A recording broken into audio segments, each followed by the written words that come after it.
strategies are in this book. I don't have any employees. I have no intention of ever having employees.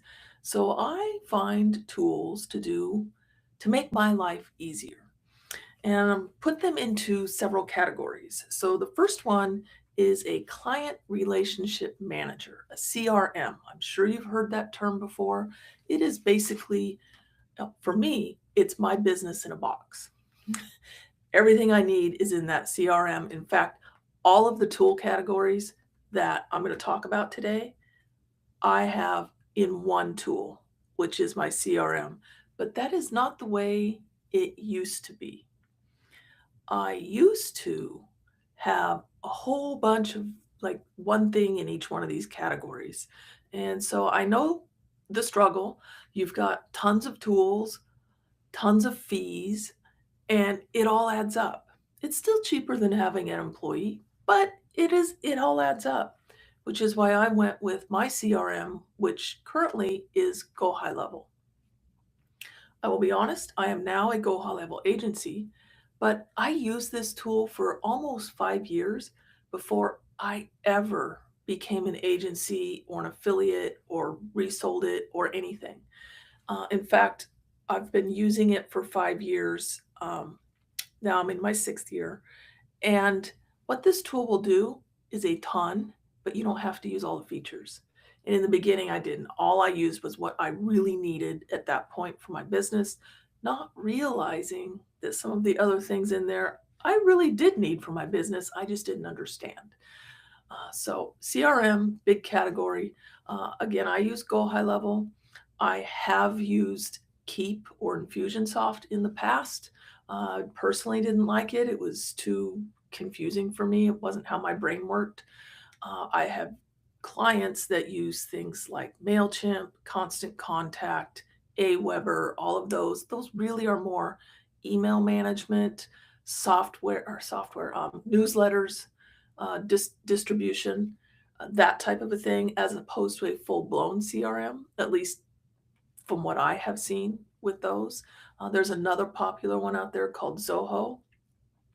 When I was looking to figure out going from Infusionsoft to something, I looked at Zoho. It was a little confusing for me because everything is sold independently, and then you got to figure out which pieces you need.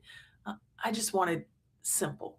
So I went with GoHighLevel. It does everything I need it to do. The next one category is a social media scheduler. So unless you want to spend a ton of time on social media, which personally I do not, I highly suggest you get a scheduler. There's everything from the traditional Buffer, Hootsuite kind of tools, and all of these connect up to your social media. So you go to one place, you basically have a social media dashboard, if you want to look at it that way. Um, Canva, if you have a pro Canva account, it will connect to your social media. Uh, it's great to use things you already have, especially if you're paying for them, instead of bringing on a new tool. But a social media scheduler is a must. For me, I do it through GoHighLevel, so I have one fee. The next category is image tools, ways that you can create images easily. I used to be a big Photoshop user because I am a hobby photographer and I've had Photoshop forever.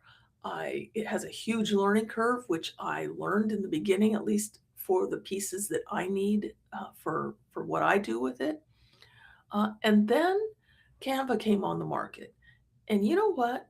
Canva. It took me a while to adopt, but Canva is way easier to learn than Photoshop. So I recommend Canva to everybody. They have a free version and they have a paid version. The free version has a lot less access to stock images, but if it gets you what you need, get the free version. It's a fantastic tool for taking an image, putting your logo on it, putting some text on it, and then having it either to use on your website, on in your social media, however you want to use that image. Some other image tools that have come on the market in the last few years that I use, Midjourney. I was an early adopter for Midjourney. It's a fantastic AI tool, but it does have a learning curve. I will be honest with you on that one. ChatGPT has an image tool built in. I don't like it so much. I could just be too picky. I don't know. I don't like it. I never get anything I use out of it. So I quit even trying. Another good one that has recently became a good one is the tool in Gemini, which is Nano Banana. That tool a couple months ago had a wonderful update, and it is a way more realistic tool than it used to be. And it's way easier to use than Midjourney as far as AI tools go for images. I would suggest it. Gemini is free. That tool is free, especially if you have a workspace account that you're already paying for. It's all included in there, so might as well use what you're already paying for. Heard that one before. The next one are planning tools. These are really good if you need to get yourself organized or if you have a VA or somebody you're working with that needs to know like where you're at, where they're at, and you can talk to each other sort of through these tools. I use Notion. Um, I love it. I think it's easy to use. There are some other tools out there, like Trello is one that I tried. It's one of those, I believe they call them Kanban tools, where you can take a tile and move it in different places, kind of a thing. So that's the two that I've used. Review management tools. This is basically a tool to help you ask for reviews. I do it all within GoHighLevel. I have an pipeline set up in GoHighLevel to where the very last step of my building website pipeline is I move it in there. That's when they've launched, everything is done, and then it automatically kicks off uh, an automation that I have built out to ask for a review. And in that automation, there's emails that go out, and in the emails, there's different places that people can leave me reviews online. And I put the email goes something like this. Um, if you love the experience that you had with building your website, please consider leaving me a review. Here are some places online you can do that. And I place them in the order that I want them to do it. The very first one is Google. You get far more reviews or far more mileage on your reviews from Google. And a lot of the other directories online actually pull from your Google reviews and place them elsewhere, which I think is super cool. And I link directly to where they go to leave a review. Do not make them hunt and peck on the internet to try to find it. It won't happen. Direct links in this email. The next one is, I believe, Trustpilot is on there. There's one more on there. And then the bottom, I say, if you want to leave me a review, but you don't want to do it online, go ahead and reply to this email and I will put it on my website. So that's how I handle reviews. In the bottom of that email, I give them suggestions because a lot of people are like, I don't know what to say. And they get stuck and they either leave something really lame, like, oh, it was great working with them.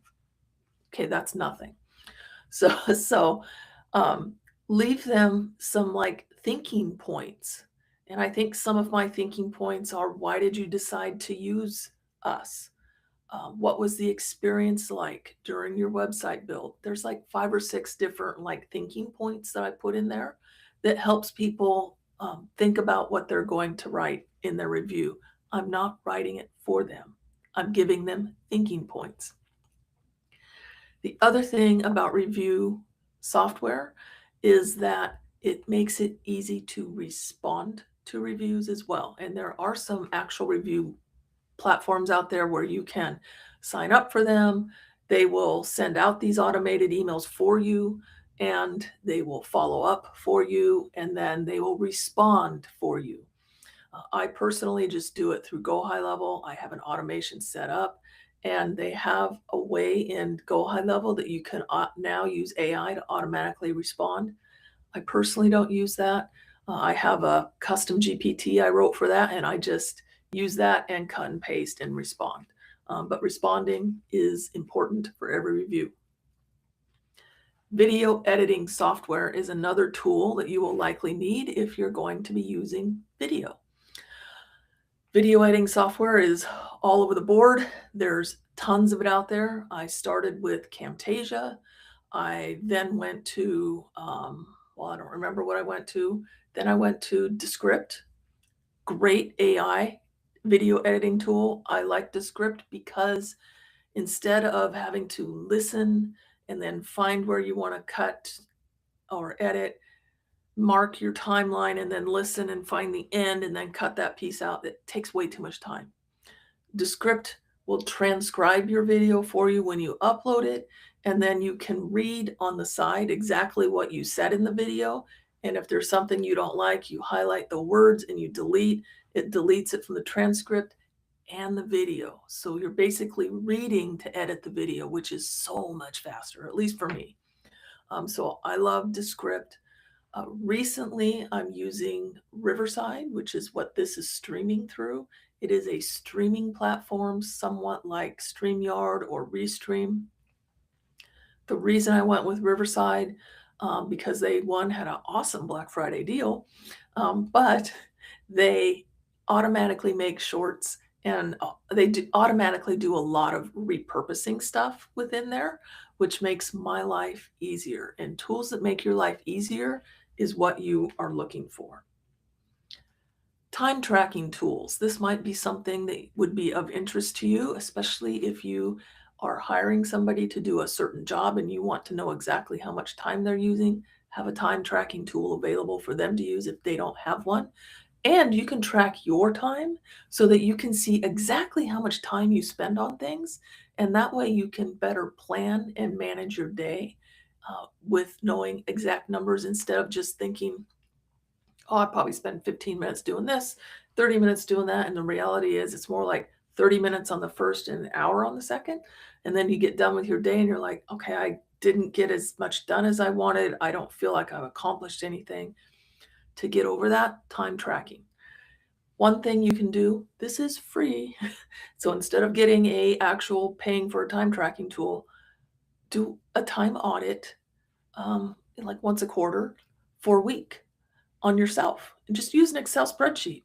Put in the times going across and going down. You can put in what you do, and then you can see exactly where you're spending your time. And when I do it, it's like 30-minute increments. I know people that do it in 15-minute increments, but for my brain, that's just a little bit too much. So I do 30-minute increments, write down exactly what I do in every 30-minute block, and then I take that, I give it to ChatGPT and I say, Chat, where can I be more efficient? What do I need to delegate? What do I need to cut out so that my day is more useful to me? So, time editing or time auditing is a very useful thing to do. And the last one is scheduling tools. And this is not social media scheduling. This is your calendar scheduling. So I again use GoHighLevel. It's all in there for that. It integrates with my Google Calendar, and people can schedule when they're on my website scheduling an appointment. They can see exactly when I'm available, because if they're on that calendar trying to schedule and I'm not available, it's not available for them to schedule. So there's it's time blocked out if you want to look at it that way. But it doesn't say anything about what I'm doing. There's no, no HIPAA violations, even though I'm not a HIPAA company for that. There's another company that I know a lot of people use, which is Calendly. I believe that's a paid tool. And then there's one called TidyCal or something close to that that I have some customers that use. So those scheduling tools really made my life easy. I've been using them now for probably 6 or 7 years. And prior to that, scheduling an appointment was back and forth in email or jumping on a phone call back and forth trying to figure out when's a good time for everybody. It took all of that out. It saves a ton of time. Most of them, if not all of them, you can set up automated reminders that go out either through text or email, so you're not having to remember to remind people about their appointments, and hopefully you're not missing appointments or they're not missing appointments. My missed appointment rate went down tremendously when I started using a scheduling tool that had the auto reminders in there. It's fabulous. So that is the list of tools and the categories that you will need.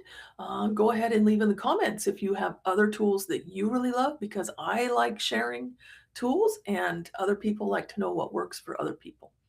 So that completes our 15 chapters to marketing made easy. I hope you enjoyed this series, and I will see you around the internet.